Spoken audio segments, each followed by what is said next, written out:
मेरी बेटी कितनी प्यारी है। भगवान सबको सृष्टि जैसी बेटी दे। सृष्टि धीरे धीरे बड़ी होती है।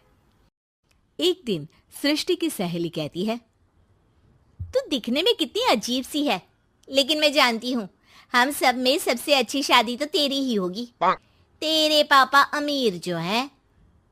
और बता नहीं सकते यार, दहेज तो हर कोई देता है, ये क्या ज्यादा ले जाएगी अपने पति के लिए? अरे बड़े शहर में कोठी है इसके पापा की। अरे पापा की है ना, कौन सी इसकी है?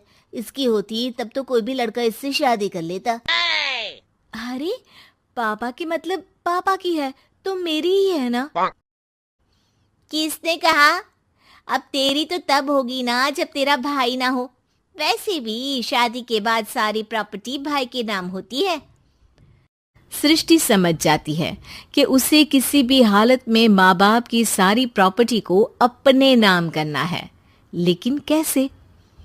एक दिन सृष्टि का भाई शीनू कहता है, बहन क्या कर रही है? तुझसे एक बात करनी है। अरे हाँ हाँ करना, मैं तो तेरी बहन हूँ। बहन मेरी लाइफ में ना एक लड़की है, बहुत अच्छी है।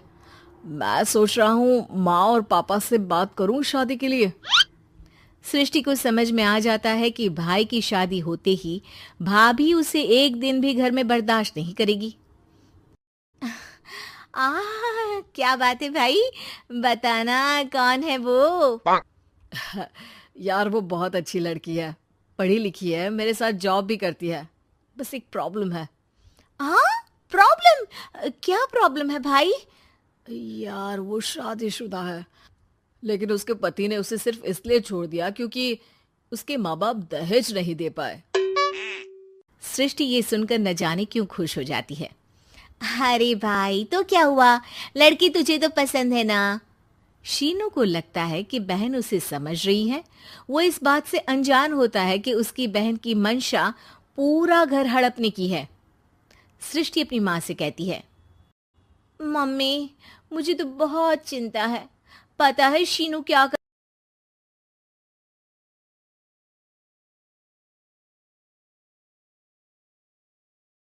वो यही तो नहीं कर रहा, बाकी सब कर रहा है। आपको पता है उससे प्यार है, और वो भी एक शादीशुदा लड़की से।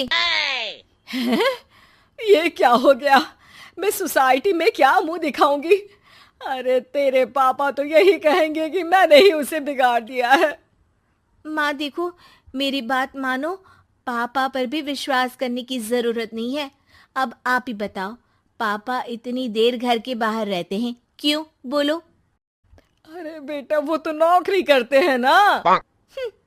तू बहुत भोली है माँ।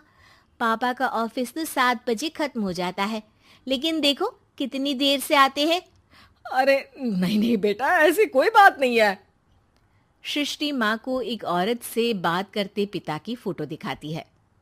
देखो माँ, कैसे हैं पापा? मैं ना कहती थी कि पापा सही नहीं है। मैं तेरे पापा से बात करूंगी, दे फोटो मुझे। ओ माँ, वो तो डिलीट हो गई। लेकिन चल, तूने तो देख लिया ना। पापा से बाद में बात कर लेना, और हाँ, मेरा नाम बिल्कुल मत लेना, हाँ माँ। अब क्या था, सृष्टि के माँ और पिता के बीच झगड़ा होना शुरू हो जाता है। सृष्टि के मन में क्या चल रहा था कोई नहीं जानता था। एक दिन, माँ सृष्टि के लिए एक लड़का देखा है, वो लोग शाम को उसे देखने आने वाले हैं। और हाँ माँ, एक खुशखबरी, मैं और पापा मिलकर एक नया बिजनेस ट्राई कर रहे हैं। शाम को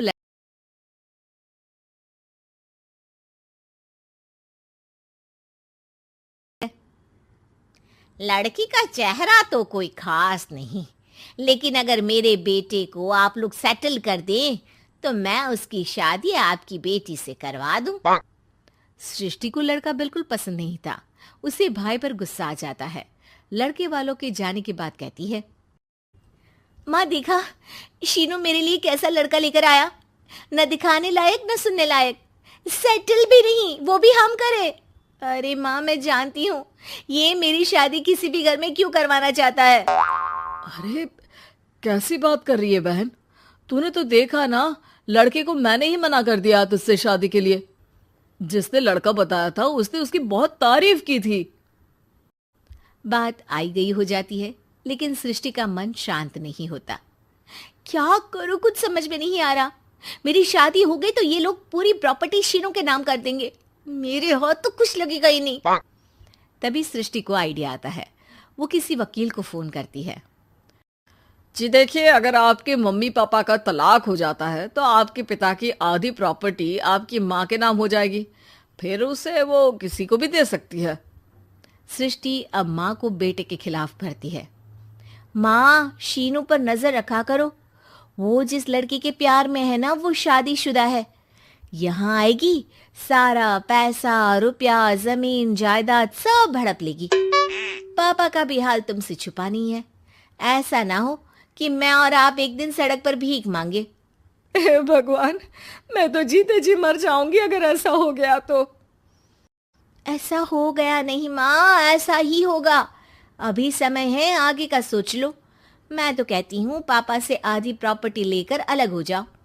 पापा की आधी प्रॉपर्टी भी हम लोगों को अगर मिल जाती है ना तो अगले 7 जन्म सफल समझो। बेचारी माँ बेटी के कहने पर पति से तलाक लेकर अलग हो जाती है। सृष्टि अब पैसों से गाड़ी और अपने दूसरे महंगे शौक पूरे करने लगी। उसके दोस्त भी उसके पैसे इस्तेमाल करते। सृष्टि, कल तुम कहाँ थी? मैं सारा दिन घर पर अकेली थी। तो मैं क्या करूं? मैंने ठेका तो नहीं लिया है ना तुम्हें संभालने का। माँ को सृष्टि से ये उम्मीद नहीं थी। वो बैठकर रोने लगती है। वहीं उसका पति यानी कि सृष्टि के पिता आ जाते हैं। मैं जानता था कि तुम्हारा यही हाल होगा, तो आपने मुझे रोका क्यों नहीं? मैं रोकता तो तुम रुकती क्या? सृष्टि के कहने पर तुमने मुझ पर अपने बेटे पर शक किया, लेकिन तुम ये भूल गई कि कैसे हम दोनों ने मिलकर जीवन में इतना सब खड़ा किया। माँ पति के गले लग जाती है। मुझे माफ कर दीजिए, मैंने आपकी कमाई का एक बड़ा हिस्सा गवा दिया। कोई बात नहीं, तुम साथ हो तो मैं ऐसी 7 प्रॉपर्टी खड़ी कर दूंगा। तभी वहां सृष्टि आ जाती है रोते हुए।